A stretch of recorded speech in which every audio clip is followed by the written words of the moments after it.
सम्मान, सियासत और साझेदारी, क्या वाकई यह सब हमारे प्रधानमंत्री नरेंद्र मोदी की विदेश नीति के हिस्से हैं? नमस्कार, मैं डॉक्टर विजय शुक्ल। 2014 में प्रधानमंत्री पद की शपथ लेते ही नरेंद्र मोदी ने जो दिशा चुनी वह पारंपरिक भारतीय कूटनीति से एकदम अलग थी। यह दिशा थी एक तेज, हाई विजिबिलिटी, ग्लोबल अपील वाली विदेश नीति की। इसमें लाल कालीनों पर स्वागत, विश्व मंचों से भारत की नई पहचान और पीएम मोदी की व्यक्तिगत छवि का वैश्विक विस्तार शामिल था। बीते एक दशक में नरेंद्र मोदी को 28 से अधिक देशों से सर्वोच्च नागरिक सम्मान प्राप्त हुए। यह न केवल एक रिकॉर्ड है बल्कि एक नई तरह की नायक केंद्रित कूटनीति का प्रतीक भी। लेकिन जब हम इस पूरी यात्रा को सिर्फ पदकों और तालियों के नजरिए से देखेंगे तो सच्चाई का बड़ा हिस्सा छूट जाएगा। इसलिए जरूरी है एक पत्रकार की भूमिका में इन सम्मानों, विदेश यात्राओं, कारपोरेट गठबंधनों और उसके भीतर छिपे राजनीतिक सामाजिक समीकरणों का एक निष्पक्ष, तथ्यों पर आधारित और समर्पण के साथ किया गया मूल्यांकन। नरेंद्र मोदी को अब तक जो सम्मान मिले हैं उनमें रूस का order of Saint Andrew, France का लीजन ऑफ ऑनर, यूएई का order of Zayed, Saudi Arab का किंग अब्दुल्ला अजीज सास और अमेरिका का लीजन ऑफ मेरिट प्रमुख है। यह सूची केवल कूटनीतिक नहीं, प्रतीकात्मक भी है। एक ओर ये भारत की भू राजनीतिक प्रासंगिकता को दर्शाते हैं, दूसरी ओर यह भी स्पष्ट करते हैं कि मोदी की विदेश नीति भारत के लिए नहीं, मोदी के लिए ब्रांडिंग पर केंद्रित हो चुकी है। हर विदेश दौरे के साथ दो चीजें समानांतर रूप से चलती दिखती हैं: पीएम मोदी का सम्मान और भारतीय कॉरपोरेट समूहों को मिलने वाली वैश्विक डील्स।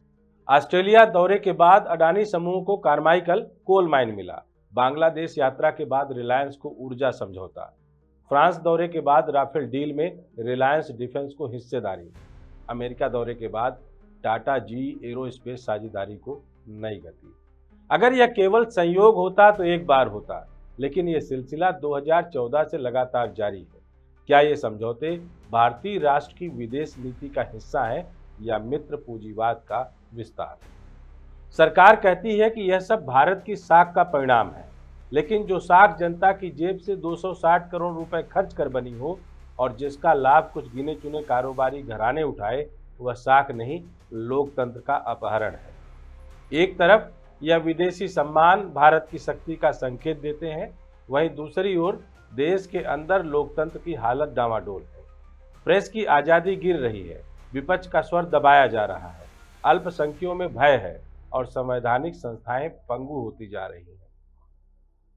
अब सवाल उठता है, क्या अंतर्राष्ट्रीय सम्मान उन सरकारों को मिलना चाहिए जिनके भीतर ही आंतरिक विघटन का डर मंडरा रहा हो? प्रधानमंत्री मोदी को नोबेल शांति पुरस्कार का दावेदार बताया गया है, लेकिन क्या ये वाकई नोबेल के आदर्शों पर खरे उतरते हैं?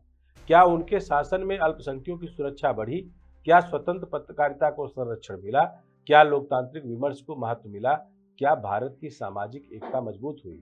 यदि नहीं, तो यह दावेदारी सिर्फ वैश्विक मंचों पर छवि सुधारने का प्रयास बन जाती है। मोदी की विदेश यात्राओं में एक और चीज सामान्य है: हाई डेसिबल ब्रांडिंग।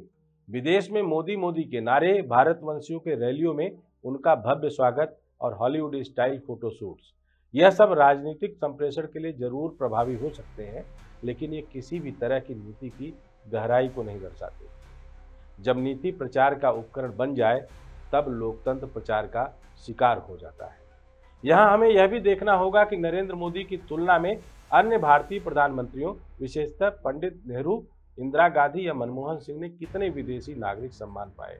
उत्तर है 2 या 3। लेकिन उनकी विदेश नीति रणनीतिक थी, आत्ममुग्ध नहीं। उनकी विदेश यात्राएं शांत, उद्देश्यपूर्ण और नीति आधारित होती थी, न कि मंच आधारित उत्सव।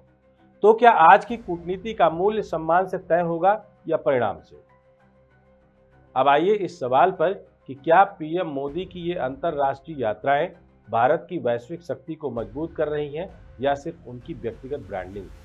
यदि भारत आज वैश्विक मंचों पर अधिक मुखर है, तो क्या वह मुखरता संपूर्ण भारत की आवाज है या सिर्फ एक नेता की? अमेरिका में ट्रंप ने 2020 में कहा था, मोदी फेनोमेनल है, लेकिन यही ट्रंप अब मोदी के करीबी पूंजीपतियों पर सवाल उठा रहे हैं। अडानी पर लगे आरोपों की चर्चा वैश्विक स्तर पर हो चुकी है। रूस में सम्मान मिला, लेकिन वहीं भारत की रूस पर बढ़ती निर्भरता पर पश्चिमी जगत चिंता जता रहा है। फ्रांस में पुरस्कार मिला, लेकिन भारत में राफेल डील में भ्रष्टाचार के आरोपों की जांच अब तक अधूरी है। इसलिए यह कहना गलत नहीं होगा कि मोदी के विदेश दौरों की चमक के पीछे भारत की नीति नहीं, सत्ता की रणनीति काम कर रही है, जो मित्र पूंजीपतियों, ग्लोबल एलिट नेटवर्क्स और कॉरपोरेट डिप्लोमेसी के इर्द गिर्द घूम रही है।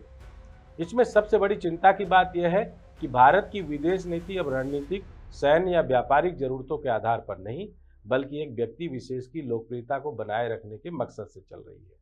सवाल यह नहीं कि मोदी को सम्मान क्यों मिले, सवाल यह है कि क्या वे सम्मान भारत के आम नागरिक की स्थितियों को बेहतर बना पाए हैं। क्या इन सम्मानों से गांव का किसान खुश है? क्या बेरोजगार युवा को नौकरी मिली?